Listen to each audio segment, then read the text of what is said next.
Ito naman ang ating next tutorial. Import tayo ng black background. Adjust natin kung gaano kahaba yung gusto natin.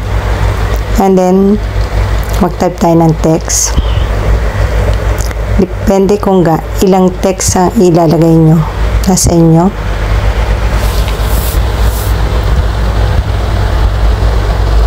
So, yan ang nilagay ko. Same font sila. Pero depende sa inyo kung anong gusto nyo.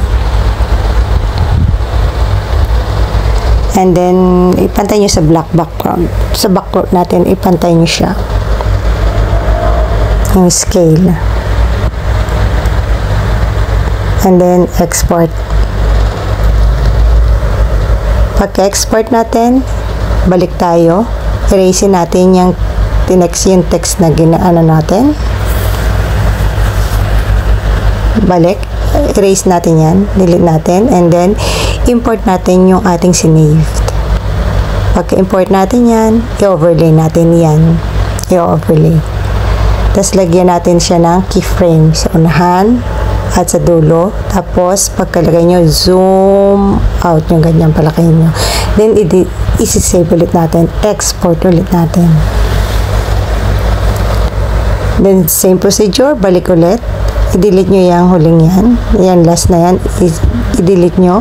And then, import ulit natin yung huling sinave natin. Then, overlay ulit. This time, magmamask tayo. Maglalagay tayo ng mask. Piliin natin yung mirror. Adjust nyo na lang. Depende sa gusto nyo. And then, yung feather, adjust nyo din. So, after nyo makapili, okay na. If okay na yan, itaas nyo po yung si mirror and then maglagay kayo ng keyframe sa unahan at sa dulo. And then, ibaba nyo na itong si mirror. So, meron na tayong cinematic text. So, ready to export na yan. Sana nakatulong. Hanggang sa muli. Bye-bye-bye!